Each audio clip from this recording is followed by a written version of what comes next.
Assalamualaikum warahmatullahi wabarakatuh.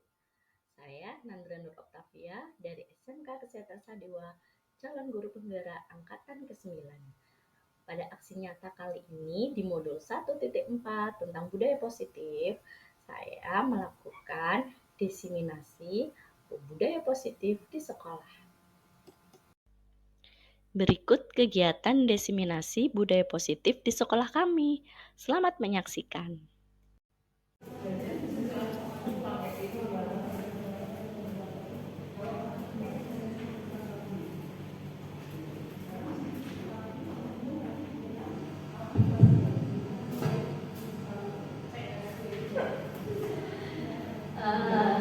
Kita mulai deh acaranya. Saya buka dulu sebelumnya.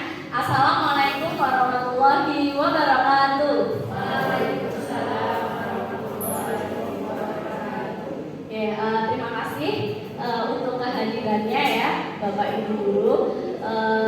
Sebelumnya yang terhormat Bapak Kepala Sekolah dan yang saya banggakan Bapak Ibu guru SMK Kesehatan Sadewa. Pertama-tama marilah kita panjatkan puja dan puji syukur atas kehadiran Allah Subhanahu wa taala yang telah memberikan rahmat-Nya kepada kita sehingga kita dapat berkumpul di tempat ini dalam keadaan sehat walafiat dan tak kurang satu apapun. Salawat dan salam selalu tercurahkan kepada junjungan Nabi besar Muhammad Sallallahu Alaihi Wasallam yang selalu kita nantikan syafaatnya di yaumul akhir. Pada kesempatan ini saya akan mendiseminasikan tentang budaya positif di sekolah. Acara kegiatan ini adalah program calon guru penggerak angkatan ke-9, yaitu saya sendiri Nandra Nur Oktavia dari SMK Kesehatan Sadewa. Sebelumnya mari kita berdoa dulu ya, sesuai dengan keyakinan kita masing-masing. Berdoa dipersilahkan. Nah, cukup. Sebelumnya kok ini semangat nggak ini? Siang-siang tetap semangat ya. Ya. Selamat siang semuanya. Siang, Sadewa Jaya luar biasa. Kok diem aja? Ayo sambil gerak gitu ya, daripada kok kayak tegang gitu loh. Kita itu selamat pagi ya, karena sekarang kita sedang siang. Yuk, selamat siang semua. Siang, Sadewa Jaya luar biasa. Terima kasih. Nah, sebentar. Nah, untuk budaya positif nanti kita akan melihat ya dari disiplin positif dan nilai kebajikan universal. Kemudian ada teori motivasi, penghargaan, hukuman dan restitusi. Kemudian ada keyakinan kelas. Kemudian ada kebutuhan dasar manusia. Ada 5 posisi kontrol dan kemudian ada segitiga restitusi. Nanti kita akan bahas satu persatu ya. Nanti kita ada di posisi mana ya kira-kira ya? Oke, dari yang pertama adalah disiplin positif dan nilai kebajikan universal. Ini apa ini maksudnya? Jadi seseorang yang memiliki disiplin ya, di diri berarti mereka bisa bertanggung jawab terhadap apa yang dilakukannya, karena mereka mendasarkan tindakan mereka pada nilai-nilai kebajikan universal. Berarti dengan nilai disiplin itu dia itu sadar diri ya atas apa yang dilakukannya.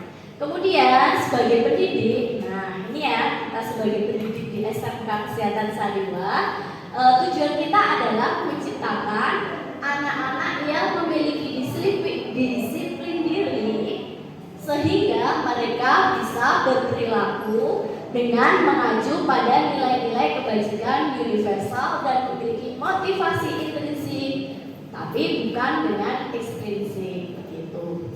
Selamat datang Bunia, terima kasih. Nah, kemudian nilai-nilai kebajikan dari 6 institusi atau organisasi. Nanti kita ada 6 nih. Ada profil pelajar Pancasila. Nah, kelas 10 ini kan kita sudah menggunakan kurikulum Merdeka ya. Kita sudah melaksanakan profil pelajar Pancasila. Di situ ada beriman bertakwa kepada Tuhan Yang Maha Esa, kemudian mandiri, ada bernalar kritis, berkebinekaan global, kemudian bergotong royong dan kreatif. Ada yang hafal ini lagunya? Kayaknya udah hafal ya. Yang ajar P5 Pak Sil ajar apa? Belum hafal. Oh, belum hafal. Itu hafalnya gimana sih itu? Nah, tuh beriman bertakwa berakhlak mulia, digotong royong berkebinekaan global, bernalar kritis serta kreatif. Oke.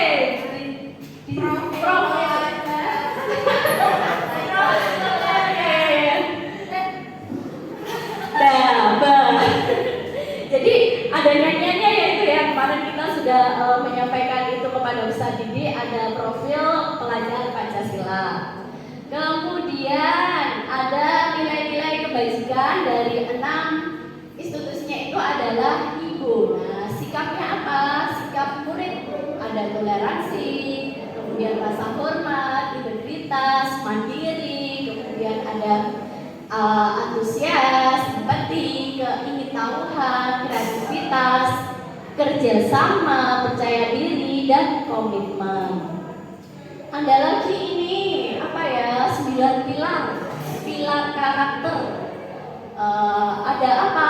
Ada cinta Tuhan biasanya ya. Kemudian dan segenap ciptaannya, berarti beriman bertakwa tadi sama seperti yang profil pelajar Pancasila. Kemudian kemandirian dan tanggung jawab, kemudian kejujuran, amanah, diplomatis, hormat dan santun, kemudian ada dermawan, suka menolong, gotong royong, terus ada percaya diri, kreatif, dan bekerja keras, ada kepemimpinan dan keadilan, kemudian ada baik dan rendah hati dan toleransi, kedamaian dan kesatuan.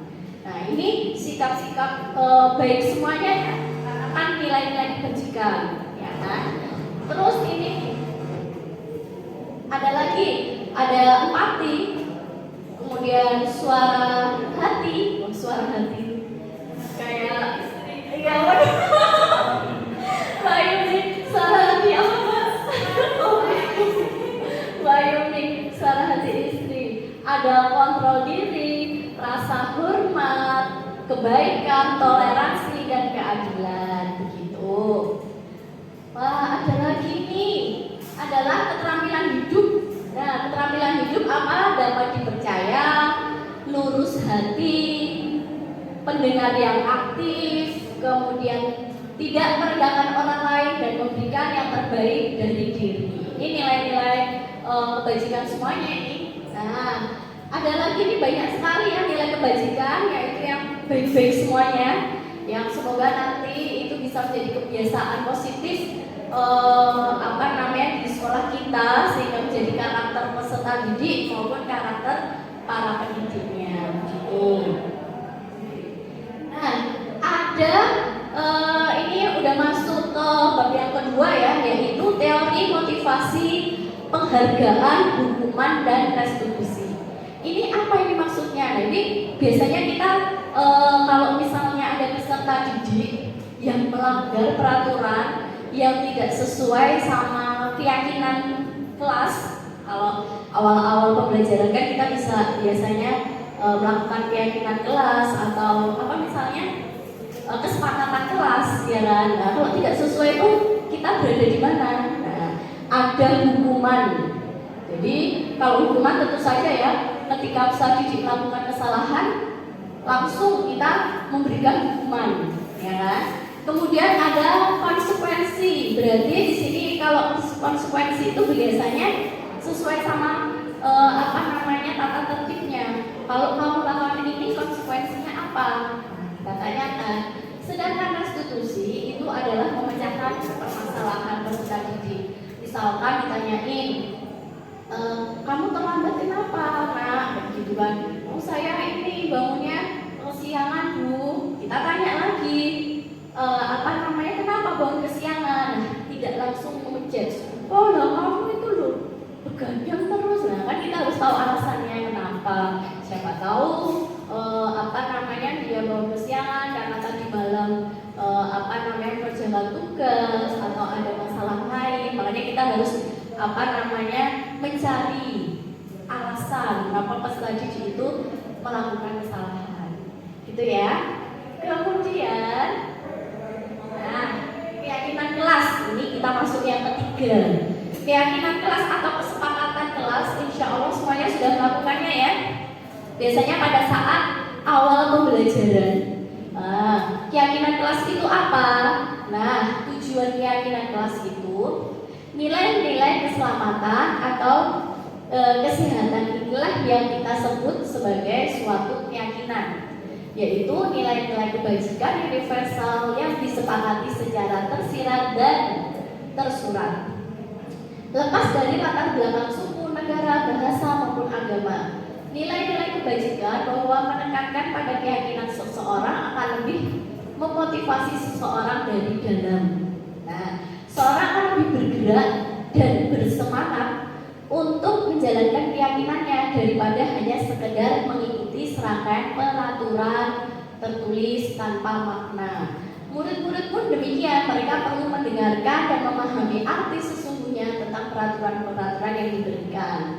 Kemudian apa nilai-nilai kebajikan di balik peraturan tersebut, apa tujuannya. Nah, sehingga tidak hanya sekedar mengikuti serangkaian peraturan-peraturan yang mengatur mereka. Jadi saat keyakinan kelas kan kita diskusi tuh, ya kan?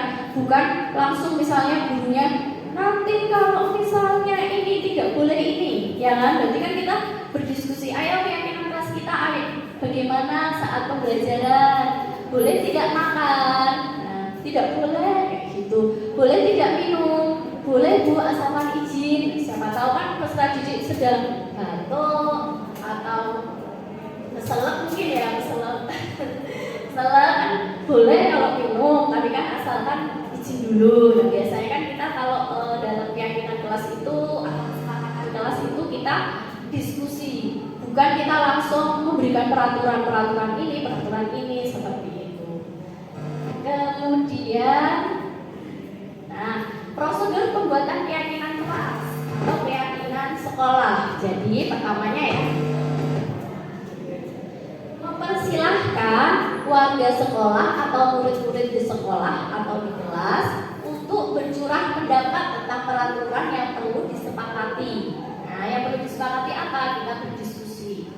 Kemudian mencatat semua masukan-masukan para murid atau warga sekolah, ditulis di papan tulis atau boleh di kertas. Kemudian susun keyakinan kelas sesuai prosedurnya. Misalnya pembentukan keyakinan kelas, ada wali kelas, kemudian ada ketua kelasnya siapa, sekretarisnya siapa, seperti itu. Kemudian bisa kita menggantikan kalimat-kalimat yang negatif menjadi kalimat positif.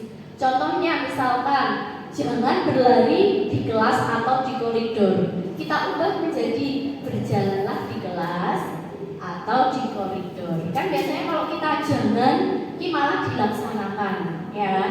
Makanya kita dalam melakukan keyakinan kelas itu kita menggunakan kalimat yang positif daripada kalimat yang negatif.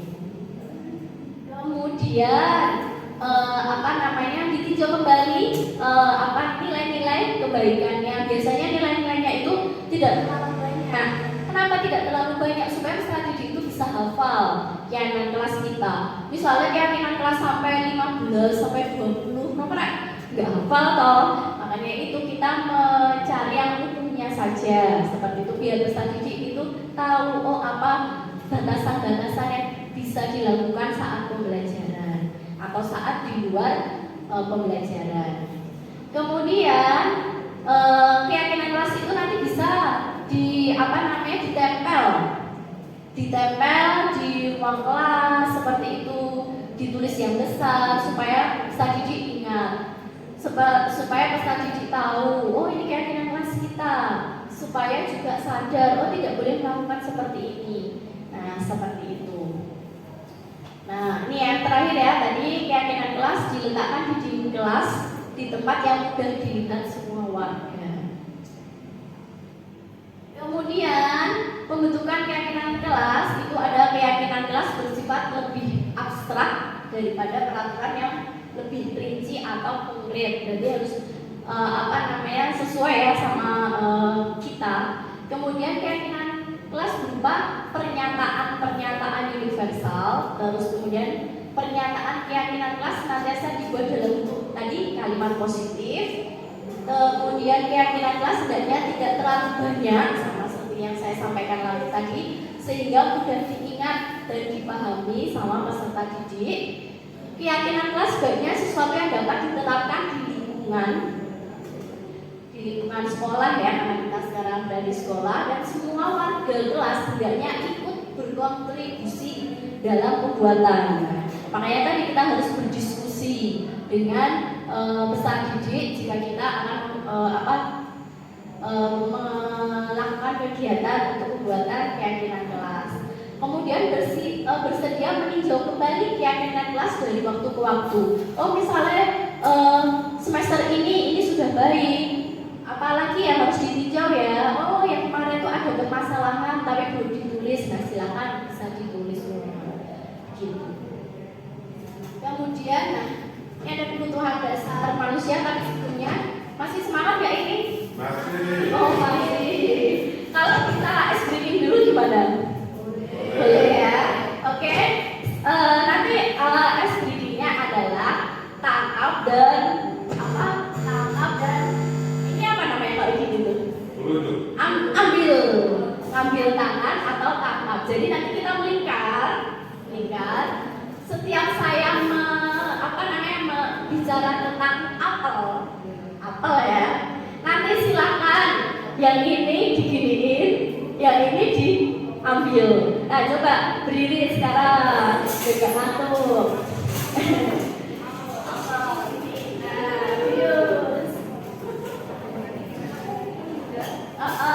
Jadi berarti sini Bu Devi. Ya, setiap saya bilang apel, nanti silakan ini diangkat dan ini ditutupkan. Jadi kita menangkap jari temannya. Nah, jari temannya. Kita menangkap jari temannya, tapi kita juga berusaha supaya tidak ditangkap oleh jari temannya. Oke, siap gak? Setiap saya bilang apa? Setiap saya bilang apel ya. Oke. Yo, oke ya. Saya bercerita dulu nih. Nanti setiap ada kata-kata apel, tangkap dan ambil gitu ya. Tangkap dan ambil. Jadi pada hari Minggu saya pergi ke supermarket. Ya kan? Saya pergi ke supermarket. Di supermarket itu ada banyak sekali buah-buahan. Ada melon, kemudian ada stroberi, kemudian ada anggur.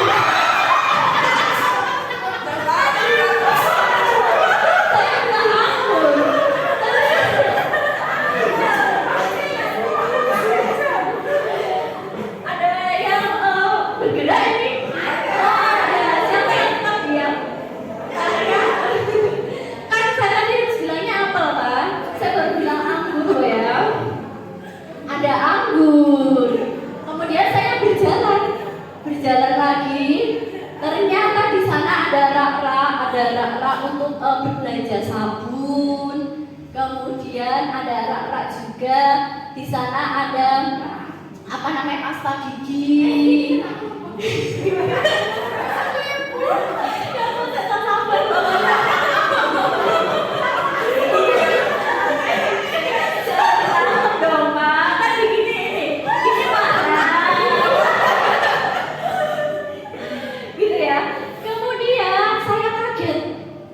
Kok di rak tersebut ada apa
bisa ngeliat kok tekuk gitu.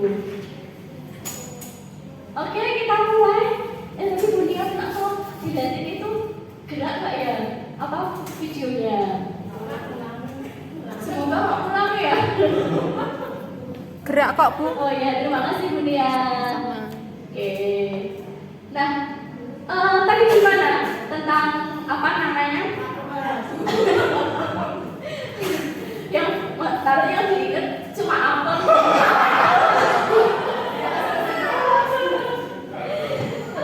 Semoga nanti di pembelajarannya tetap diingat juga ya. Nanti kita bisa apa namanya melakukan aksi nyata kita apa saat peserta didik melakukan misalnya kesalahan atau tidak sesuai dengan peraturan-peraturan kayak gitu. Nah ini ada kebutuhan dasar manusia. Jadi setiap anak, setiap peserta didik, setiap manusia itu ada 5 kebutuhan dasarnya. Ada yang pertama adalah bertahan hidup.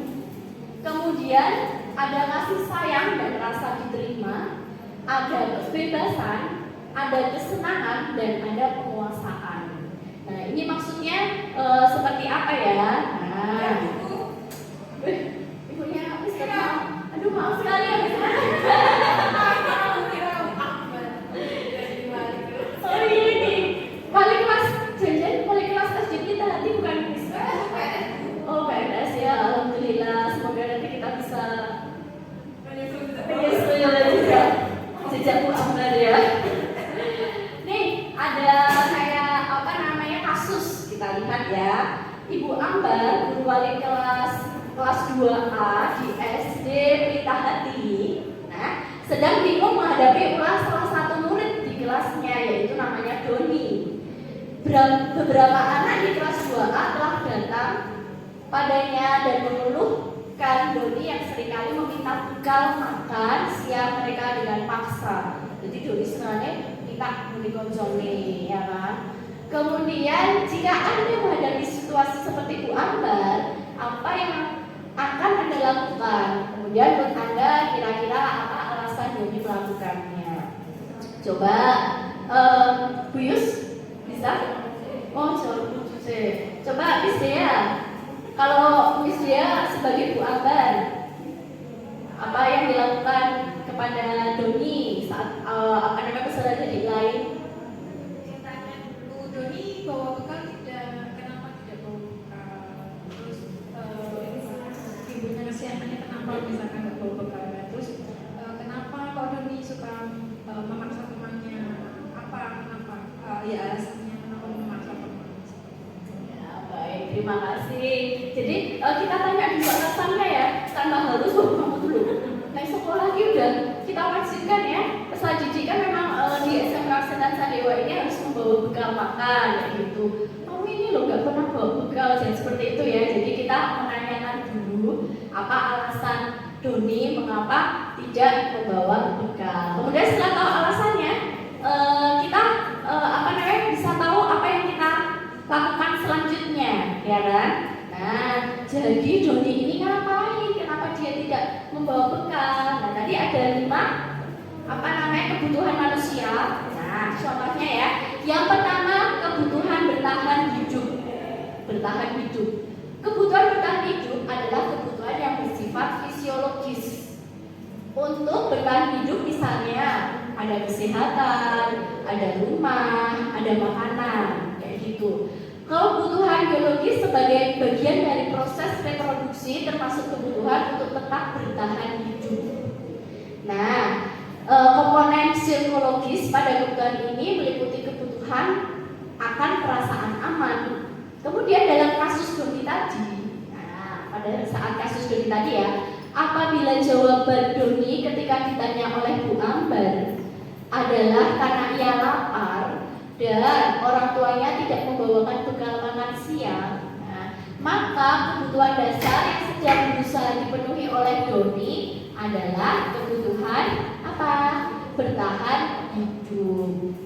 Nah, jadi setiap anak yang melakukan kesalahan itu pasti ada alasannya. Kita harus tanyain, oh apa alasan melakukan seperti itu? Yang ini ternyata Doni itu apa namanya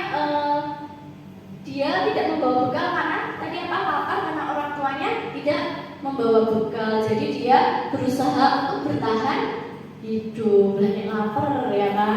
Misalnya cuma minta sama temannya. Gitu ya.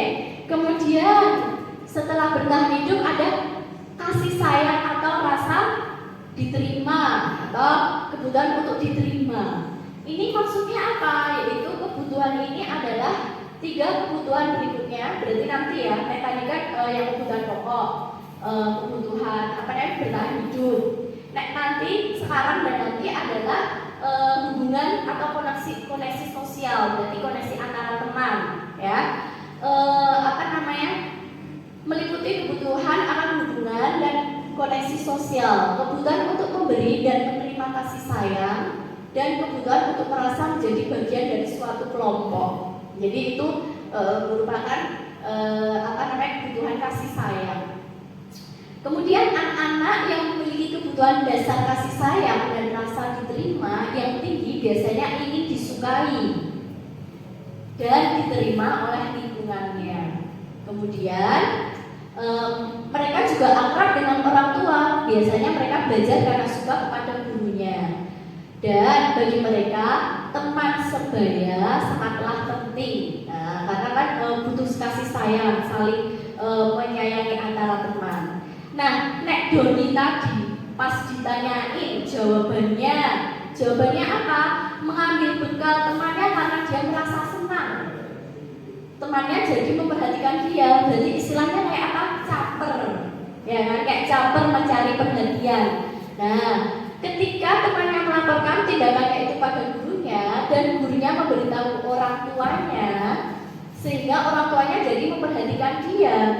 Nah, maka kebutuhan dasar yang sedang dipenuhi Doni adalah kebutuhan rasa kasih sayang. Berarti ada beberapa anak yang dia itu sebenarnya tidak ada masalah, tapi karena tadi kok di rumah tuh tidak diperhatikan, kalau gurunya yang dicuekin aja, jadi dia tuh merasa wah aku ngelakuin apa ya supaya diperhatikan oleh orang tua, diperhatikan oleh gurunya, seperti itu. Jadi dia salah dalam melakukan tindakan. Kalau misalnya dia melakukan hal yang baik, malah bagus, ya kan? Kita juga memperhatikan ini pinter, kayak gitu. Tapi kalau misalnya hal yang buruk, nah itu tadi malah menyimpang. Jadi ada kebutuhan tadi yang kurang adalah kasih sayang, sehingga dia melakukan sesuatu hal yang caper tadi, yang melakukan tidak sesuai dengan norma atau tidak sesuai dengan peraturan, sehingga diperhatikan.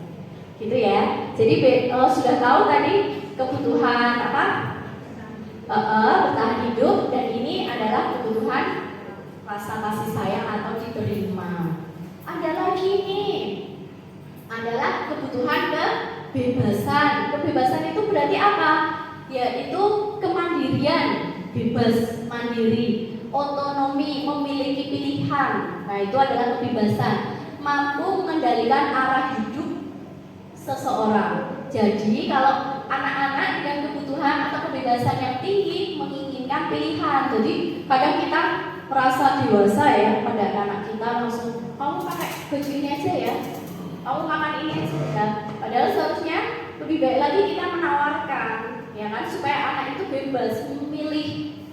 Misalnya pakai baju mana, yang merah atau yang hijau, misalnya seperti itu, biar dia bisa memilih atau dia bisa mandiri dalam pilihannya dan bisa bertanggung jawab juga atas pilihannya, kayak gitu. Nah, ini tadi atas kasus Doni, ya kan. Bila jawaban Doni dalam kasus di atas adalah ini, merasa bosan dengan bekal makanan yang dibawakan ibunya dari rumah karena ibunya selalu membawa bekal yang sama. Nah, tadi berarti dia pengen pilih nih, ya kan? Berarti dia kepengen bebas memilih goni kocone. Nah, goni kocone kan banyak pilihan itu, makanya dia minta temennya itu tadi. Padahal orang tuanya juga sudah membawa bekal. Nah, makanya itu tadi kita juga belajar sebagai guru maupun sebagai orang tua, ya kan? Besok kayak misalnya punya anak, misalnya mau bawa bekal apa, biar tadi dimakan dan tidak bosan tadi. Jadi kita memberikan pilihan kepada peserta didik atau memberikan pilihan kepada anak supaya dia tidak melakukan sesuatu yang di luar norma atau perilaku. Ada lagi, nah ini penguasaan atau kebutuhan pengakuan atau kemampuan. Jadi kan kadang kita, anak-anak itu kan nilainya bagus pengen diuji, berapapun itu, ya kan? Walaupun ya kita memberikan apresiasi buat mereka, misalnya nilainya 75 ya pokok diberi semangat lagi. Nilainya elek ya nggak apa-apa, masih ada kesempatan lagi, semoga tidak terjadi nilai seperti ini lagi, gitu ya. Itu sudah membuat mereka menjadi berharga. Ya, jangan sampai nilainya elek terus diseneni oleh gurunya, diseneni oleh orang tuanya, gitu kan, kasihan, ya. Jadi kebutuhan dalam bentuk pengakuan atau kemampuan itu kebutuhan ini berhubungan dengan kekuatan atau pencapaian sesuatu, menjadi kompeten, kemudian menjadi terampil atau di atas prestasi, ya kan. Kemudian memiliki rasa harga diri. Jadi kalau misalnya kita memberikan apresiasi kepada mereka, semangat ya, itu kan dia memiliki harga diri, wah sudah diberi semangat, saya selanjutnya akan lebih giat lagi dalam belajar, ya seperti itu.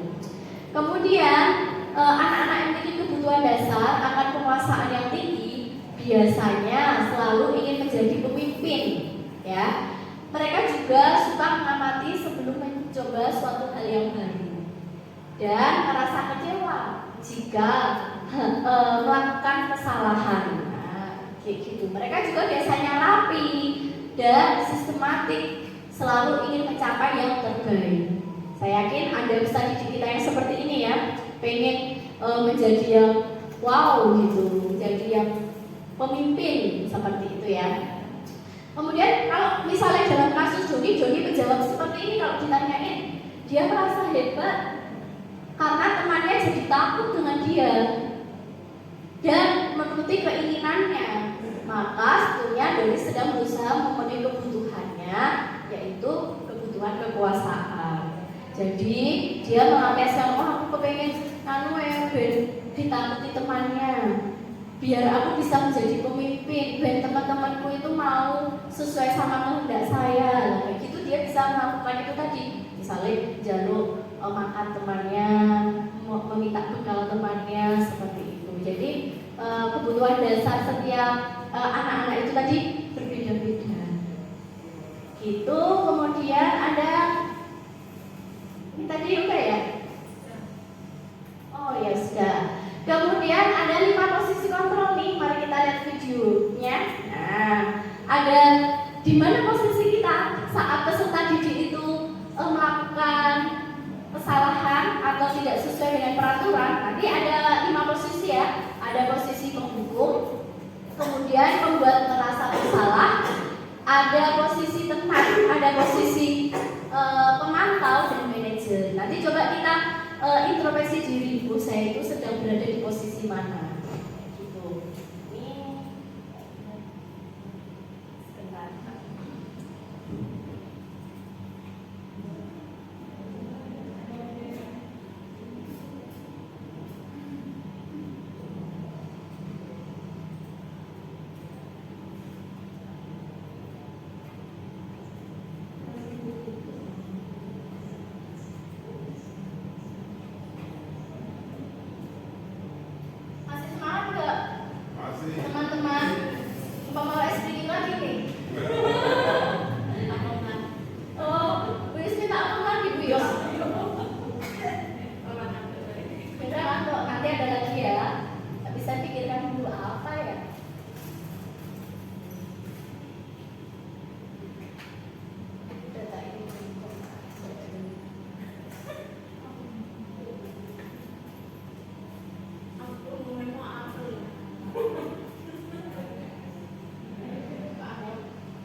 sudah melihat video tadi, kira-kira kita berada di posisi mana ya? Coba Bu Yus posisi mana Bu Yus dan mengapa alasannya? Coba.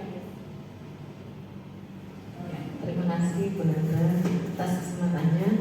Kalau saya posisikan bisa sebagai teman, juga bisa sebagai manajer. Nah, biar peraturan di sekolah terpenuhi, terus keakraban dengan anak juga tahu alasannya apa, sebabnya apa dia terlambat. Biasanya sih ada sedikit hukuman, tapi hukuman itu sebenarnya bukan buat dia jerah, maksudnya bukan dia takut atau apa, tapi saya terangkan itu bisa. Kemarin itu hukuman seperti mengingatkan dia, biar dia hafal ataupun dia ini kayak lagu Garuda Pancasila. Ternyata anak-anak itu banyak yang nggak hafal seperti itu. Jadi kalau dia telat, biasanya kan saya jam 7. Nah jam 7 dia telat sekitar 10 menit atau 5 menit, saya suruh nyanyi itu. Ternyata itu bisa jadi motivasi buat anak-anak yang telat. Akhirnya pernah tidak ada telat sama sekali Bu. Mereka siap, Bu Yus itu jam 7, kita harus siap-siap. Nah, Bu Yus itu jam 7. Nah seperti itu. Jadi memang saya terapkan seperti itu, insya Allah bisa. Luar biasa. Terima kasih Bu Yus. Berarti Bu Yus itu bisa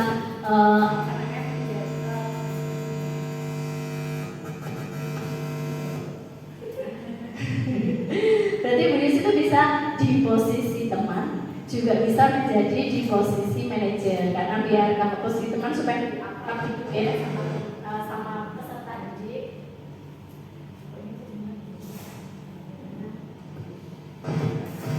Kemudian saya coba Bu Devi nih sebagai guru BK di posisi mana Bu Devi?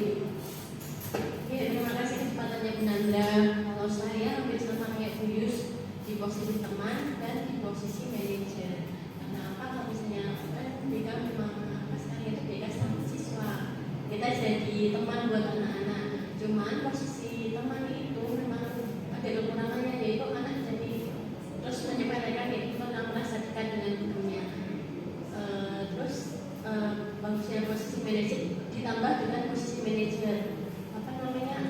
Kita juga memberi bimbingan kepada anak-anak bahwa kalau misalnya kamu telat, kalau misalnya kamu melakukan ini, ada konsekuensi yang harus kamu ambil gitu. Seperti itu. Terima kasih Bu Devi atas ininya apa namanya.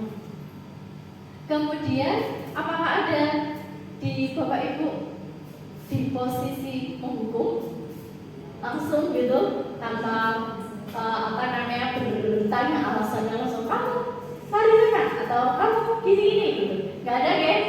Nah jadi memang disarankan karena memang sesuai idealnya memang kita menggunakan posisi manajer.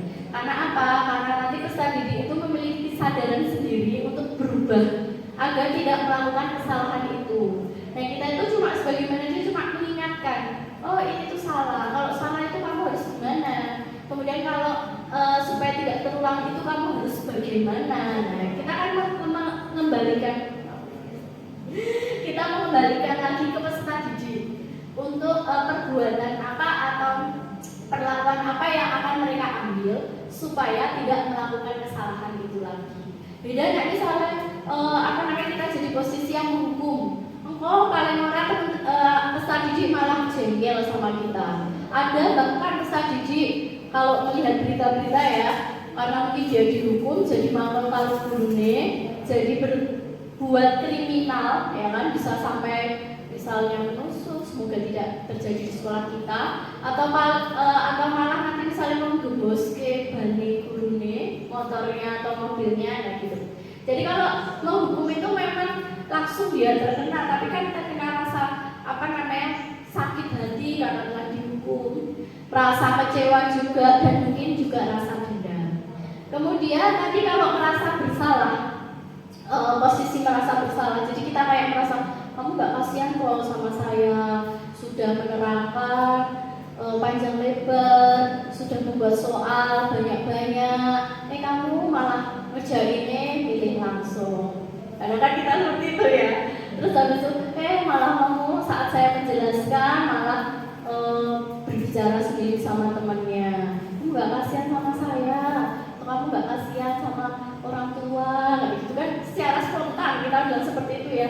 Terus menyekolahkan kamu, apa namanya, udah membiayai kamu. Nah itu tuh malah semakin mengena ke dia. Tapi dia tuh kalau psikisnya tidak kuat, dia malah merasa bersalah terus tanpa ada dia untuk membangkitkan semangatnya dia lagi untuk berubah gitu. Jadi apa namanya, kalau kita pernah ya rasa bersalah banget gitu loh, jadi malah apa namanya tidak berubah kita menjadi lebih baik, malah menjadi terpuruk gitu. Kemudian kalau tadi apa aja, rasa bersalah, posisi menghukum, manajer, kemudian teman. Nah teman itu juga baik tadi, sama seperti yang Devi dan Bu Yus sampaikan. Tapi kadang-kadang selanjutnya itu malah menyepelekan kita, menyepelekan mau ngaruh gitu mau sama Bu Nandra gak apa-apa gitu kan. Jadi kayak merasa teman, terus merasa sudah biasa gitu. Jadi kita rasa saling menghargai dan menghormati antara murid dan siswa sudah tidak ada lagi. Nah seperti itu, tidak ada rasa takutnya sama sekali. Memang kita tidak meminta untuk mereka takut ya, tapi kan memang kita maksudnya biar kita saling menghargai dan menghormati antara peserta didik dan guru. Ada batasan-batasannya yang tidak mungkin kita langgar. Ya, dia sebagai murid harus menghormati kita sebagai guru, dan kita sebagai guru juga menghormati sebagai murid. Kemudian tadi ada yang posisi yang memberi sanksi ya, berarti itu pemantau. Posisi pemantau itu tadi berarti sesuai sama.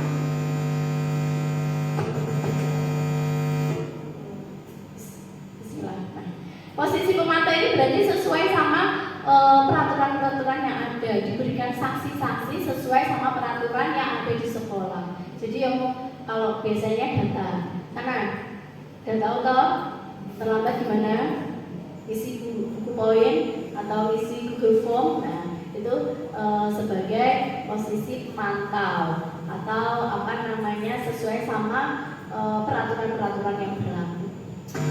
Oke, Bapak Ibu, ada pertanyaan tidak sebelumnya di 5 posisi? Semoga misalnya kita masih ada di posisi yang belum menjadi posisi manajer, kita sama-sama belajar dan berusaha supaya bisa menjadi posisi manajer, sehingga peserta didik itu bisa belajar, sehingga bisa tidak melakukan kesalahan yang sama. Sebentar ya.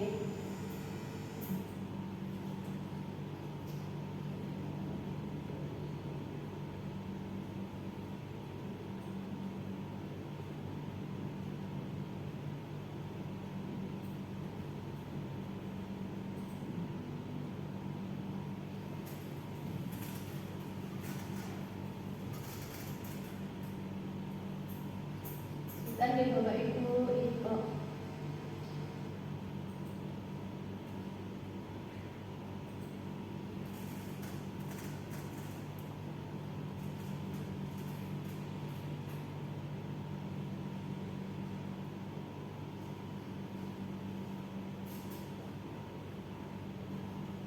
Nah, untuk yang terakhir kita akan membahas tentang segitiga restitusi yaitu nah, jadi segitiga restitusi ini nanti kita ada 3 tahap, namanya juga segitiga ada 3 tahap ya. Ada validasi tindakan yang salah, kemudian ada menstabilkan identitas, dan yang terakhir adalah menanyakan keyakinan. Itu maksudnya apa? Kalau kita belajar tentang yang validasi tindakan yang salah, itu misalnya ada kata-kata, misalkan ada peserta didik yang terlambat, ya kan? Menstabilkan tindakan yang salah tuh kita misalnya bilang gini, wajar, misalnya kamu terlambat itu hal yang wajar. Semua orang juga pasti pernah melakukan kesalahan saat terlambat ke sekolah. Nah itu stabilkan kesalahan.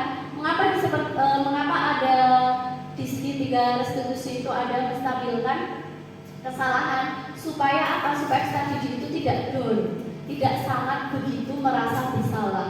Jadi memang kesalahan itu kan wajar, setiap manusia kan memang melakukan kesalahan. Makanya kita menguatkan dengan berkata seperti itu. Nah, adakah cara yang lebih efektif untuk mendapatkan apa yang dibutuhkan? Maksudnya itu tadi, kalau misalkan dia melakukan kesalahan tapi kita malah ngonek-ngonekin, kamu tuh loh terlambat terus, setiap apa sebenarnya saya pikir kamu terlambat gini-gini, nah kan semakin down kayak gitu. Jadi kita membangun kepercayaan diri kepada Ustaz Didik lagi, mengatakan bahwa setiap manusia itu memang tempatnya salah, sekali dua kali tidak apa-apa, wajar. Tapi kalau berkali-kali itu yang perlu diperbaiki seperti itu. Kemudian untuk menstabilkan identitas. Nah, setiap orang pasti pernah melakukan kesalahan tadi. Kamu bukan satu-satunya yang pernah melakukan ini. Nah, sama juga. Jadi kalau untuk menstabilkan identitas itu juga bisa kalau misalnya menanyakan mengapa kamu terlambat, biar kita tahu alasannya. Kemudian menanyakan lagi, tahu tidak kesalahanmu? Nah, itu kan biar dia paham atas kesalahannya. Tidak langsung ngatain kamu gini. Jadi biar dia bisa, Ustaz Didik itu bisa introspeksi diri. Kemudian menanyakan keyakinan tadi, misalnya keyakinan kelas ya, atau keyakinan sekolah yang sudah kita bahas tadi. Misalkan kalau terlambat, apakah sesuai dengan keyakinan kelas kita? Tidak, Bu Guru, misalnya seperti itu. Keyakinan kelas kita seperti apa? Ya harus datang jam 6.45 misalkan, kemudian tadarus atau berdoa bersama. Supaya Ustaz Didik itu bisa berpikir kesalahannya dan yang apa yang harus mereka lakukan. Seperti itu. Nah, alhamdulillah untuk segitiga restitusi ini kemarin saya sudah melakukannya. Nah, kita coba melihat dialognya ya. Mari kita saksikan video yang sudah saya praktekkan nyata.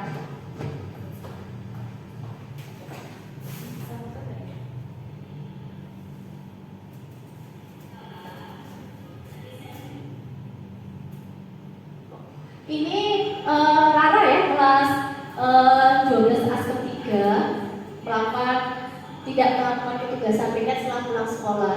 Nah,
kemudian, nah ini yang si nanti tak potong ya.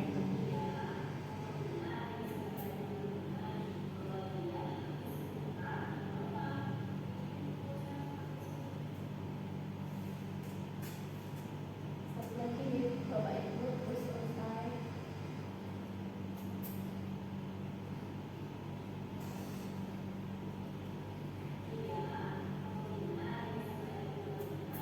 Ini yang dia Bapak lupa karena lupa sering meminta bekal makanannya dalam porsi yang banyak.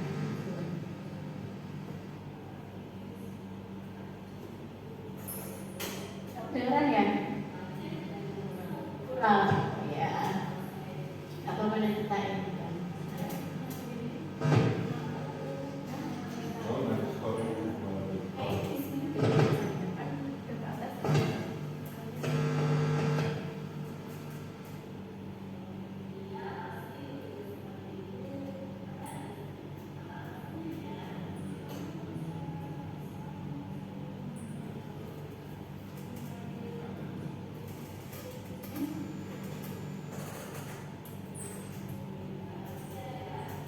Lagi ya,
terima kasih. Itu tadi apa namanya segitiga institusi dan sudah kita membahas dari apa namanya kebiasaan positif kita di sekolah. Adakah yang mau ditanyakan? Oh, gimana Bapak? Silakan bertanya.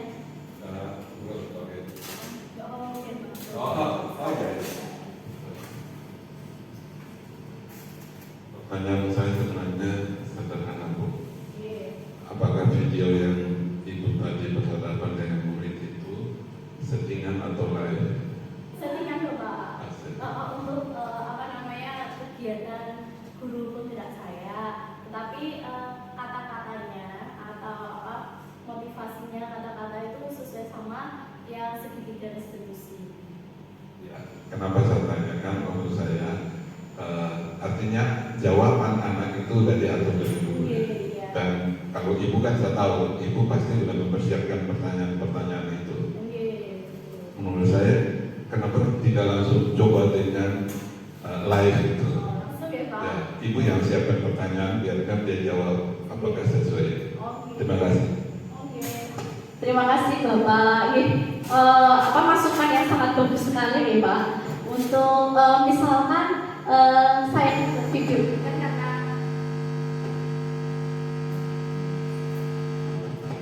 Nah, karena ini apa namanya sebagai tugas untuk guru penggerak saya. Nah, saya juga berharap misalkan nanti ada peserta didik kita yang melakukan kesalahan atau tidak sesuai dengan peraturan, nah kita bisa langsung apa namanya menggunakan segitiga restitusi ini untuk apa namanya menyampaikan kepada peserta didik. Saya tidak langsung menghukum atau tidak dalam apa namanya tadi seperti teman atau rasa bersalah seperti itu. Jadi kita tanyakan, kemudian apa namanya memvalidasi kesalahan dia, stabilkan identitas dia, dan tanyakan apa namanya menanyakan keyakinan kelasnya seperti itu. Jadi saya masih berusaha. Insya Allah nanti Bapak Ibu guru yang lainnya semoga dengan mengikuti desiminasi ini nanti bisa mempraktekkan saat ada peserta didik yang melanggar peraturan atau tidak sesuai dengan kesepakatan kelas. Begitu. Gitu Bapak, adakah yang mau ditanyakan lagi? Bu Widya mungkin? Atau Pak Firdaus? Oh, cukup. Oke. Terima kasih ya. Alhamdulillah di siang sore hari ini kita apa namanya sudah melakukan kegiatan desiminasi ini. Terima kasih atas kehadiran dari Bapak Ibu yang sudah meluangkan waktu. Semoga apa yang saya sampaikan ini bisa bermanfaat untuk Bapak Ibu ataupun untuk sekolah nantinya. Nah, kurang lebihnya saya mohon maaf dan terima kasih. Wassalamualaikum warahmatullahi wabarakatuh. Terima kasih. Terima kasih ya. Meluangkan waktu yang jadi molor. Gitu lah. Nah, tangannya aja. Orang ini sudah 60. Apa boleh Pak?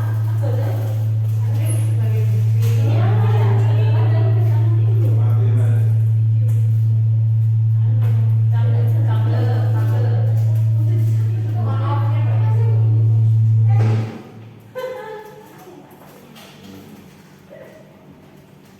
tapi kalau foto gimana Bu Yus? Di depan sini ya? Terima kasih, semoga bermanfaat. Wassalamualaikum warahmatullahi wabarakatuh.